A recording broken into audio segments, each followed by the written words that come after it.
Good morning, class. Today we will study chapter number 2, microorganism, friends and foe. Friends means dost and foe means enemies. Enemies means dushman. Okay. In this chapter you will learn about where do microorganisms live, field of microbiology, types of microorganism and us, disease caused by microorganisms, food preservation, nitrogen fixation and nitrogen cycles. Okay, let's start the chapter. A wide variety of living organisms are observed on your earth. मतलब कि हमारे अर्थ पर बहुत सारे variety के living organism देखे जाते हैं. Living organism include plants, animals, human being, insect and even micro organism और micro organism.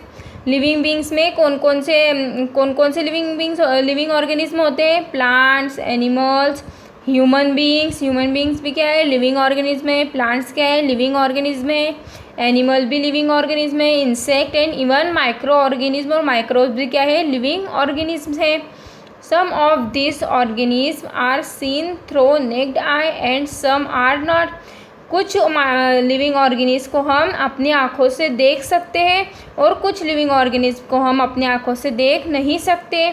The organism which can be seen only through a microscope are called micro organism. और ऐसे living organism जो कि हम बस माइक्रोस्कोप से देख सकते हैं उसे हम क्या कहते हैं? माइक्रो ऑर्गेनिज्म कहते हैं और माइक्रोब्स कहते हैं. The science which deal with the study of micro organism is known as microbiology. So मतलब कि साइंस में जब हम माइक्रो ऑर्गेनिज्म की स्टडी करते हैं तो उसे हम क्या कहते हैं? माइक्रोबायोलॉजी कहते हैं. मतलब कि ऐसा साइंस जिसमें हम माइक्रो ऑर्गेनिज्म की स्टडी करते हैं उसे हम क्या कहेंगे? माइक्रोबायोलॉजी कहेंगे. ओके क्लास, फैक्ट फाइल देखते हैं. The scientist who study micro organism are called microbiologist. और जो साइंटिस्ट माइक्रो ऑर्गेनिज्म की स्टडी करते हैं उन्हें क्या कहते हैं? हम माइक्रोबायोलॉजिस्ट कहते हैं. Okay class, now next topic, where do microorganism live. अब हम जानेंगे कि माइक्रो ऑर्गेनिज्म एक्चुअल में रहते कहाँ पर है.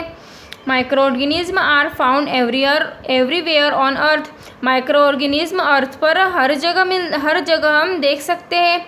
They can live in all types of habitats. वो सभी इन्वायरमेंट में प्रेजेंट होते हैं. उनका होम कहाँ है? सभी दे can live in all types of habitats. हमारे इन्वायरमेंट में बहुत सारे माइक्रो ऑर्गेनिज्म पाए जाते हैं. There habitats can be any all of the following. कहाँ पर पाए जाते हैं? उनका घर कहाँ पर होता है? हम देखते हैं. Water including hot spring water and ice cold water, salty sea water.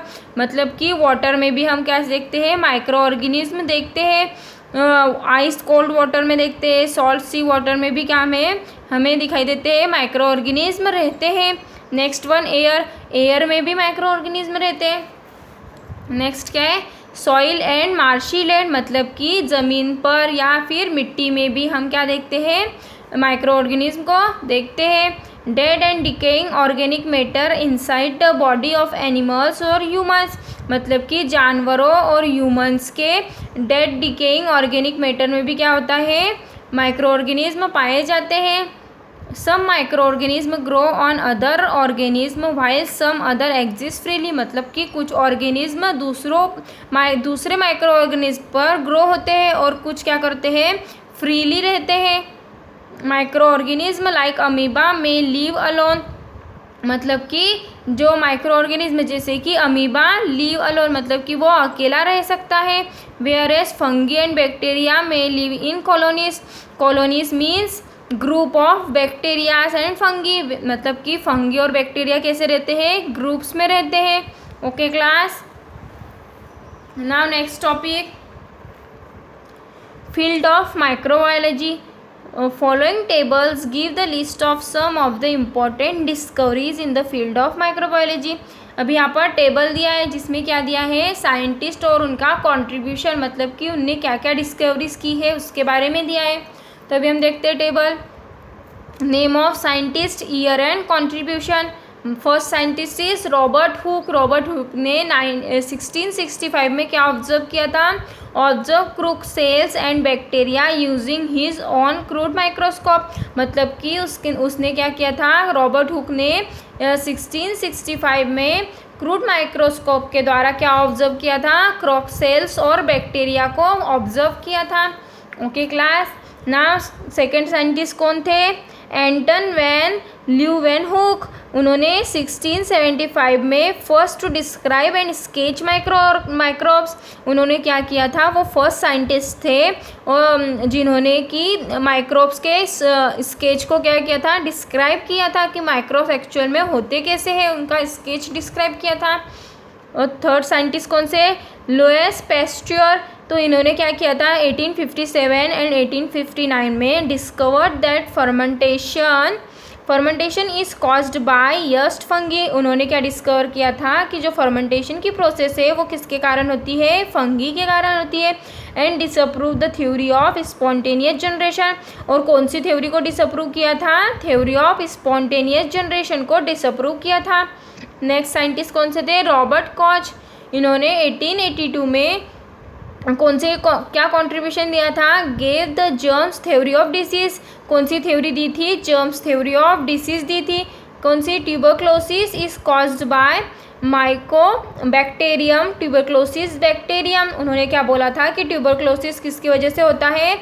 Mycobacterium tuberculosis bacterium के थ्रू हमें क्या होता है? ट्यूबरक्लोसिस होता है। And anthrax by bacillus anthracis. और एंथ्रेक्स क्यों कैसे होता है? बेलिसियस एंथ्रेसाइस के द्वारा होता है in 1875। Okay class, now next scientist Christian Gram. इन्होंने 1884 में क्या डेवलप किया था? Develop Gram stain technique. कौन सी टेक्निक डेवलप की थी? ग्राम स्टेन टेक्निक को डेवलप किया था क्रिश्चियन ग्राम ने 1884 में। Now next again Christian Gram 1889 में tetanus disease is caused by clostridium tetani bacterium. उन्होंने क्या बताया था कि जो टेक्टेनस डिसीज़ है वो किसके कारण होती है? क्लोस्ट्रीडियम टेटेनी बैक्टीरियम के थ्रू हमें कौन सी डिसीज़ होती है? टेटेनस डिसीज़ होती है। ये किसने बताया था? क्रिश्चियन ग्राम ने 1889 में बताया था। Okay class, now next Alexander Fleming. Alexander Fleming ने 1929 में क्या डेवलप किया था? Develop antibiotic penicillin from Penicillium notatum called fungus. उन्होंने क्या किया था कि एंटीबायोटिक पेनिसिलिन को डेवलप किया था किसके थ्रू? पेनिसिलिन नोटेटम के द्वारा डेवलप किया था। Okay class, understood. Now next topic types of micro organism. अब हम देखेंगे कि माइक्रो ऑर्गेनिज्म के कितने टाइप्स होते हैं। There are 5 major groups of micro organism. Microorganism को 5 मेजर ग्रुप्स में क्या किया है? डिवाइड किया गया है। They R S follow. नीचे देखेंगे हम bacteria. Bacteria is a singular bacterium. It means only one cell is present in this bacteria. This is the diagram of bacteria as shown in this diagram. These all green colors are bacteria. Okay, now next is viruses. This is the diagram of viruses. Next one is protozoa, singular protozoan. It means this is the diagram of protozoa. Okay, fungi, singular fungus. This is the diagram of fungus. Okay class. Next is algae, singular alga. This is the diagram of algae. Okay class. Now next microorganism and us. Microorganism play very important role in your lifes. मतलब कि micro organism हमारे जीवन में क्या करते हैं? Important role play करते हैं। Based on their behaviour this can be divided into 2 classes. Microorganism के बिहेवियर पे उनको 2 भागों में विभाजित किया है। First one is friendly microorganism and second is harmful micro organism.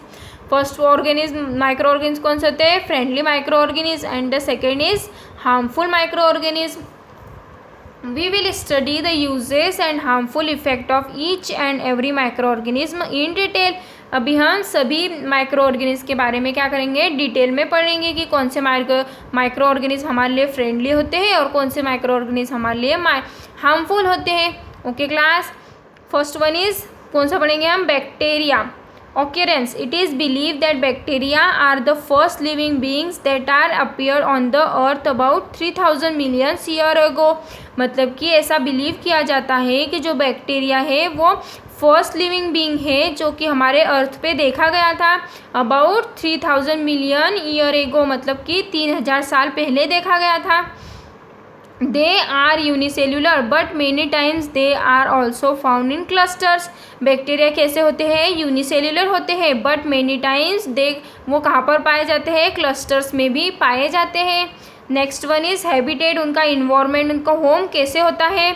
This are found everywhere on earth. वो कहाँ कहाँ पर पाए जाते हैं? हमारे अर्थ में सारे सभी जगह पाए जाते हैं.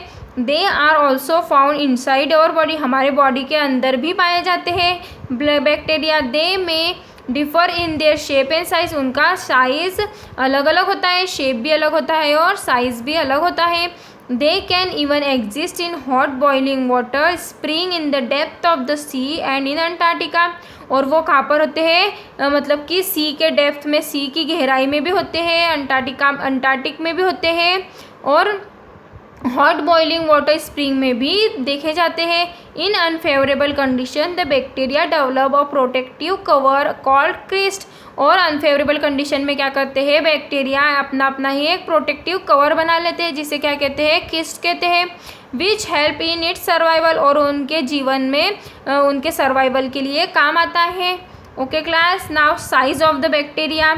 The average size of bacteria is 1.2 millimeter and in diameter and in इसका diameter कितना होता है? 1.2 and the smallest bacteria are about 0.15 in diameter. उसका smallest bacteria का diameter क्या होता है? 0.15 while the largest are 15 micrometre in length and 1.5 micrometre in diameter. और जो लार्जेस्ट बैक्टीरिया होता है उसका 15 माइक्रोमीटर लेंथ होती है और उसका डायमीटर कितना होता है? 1.5 होता है. Okay. Shape. The bacterial cells are of different shape such as rod shape, spherical shape and spiral shape.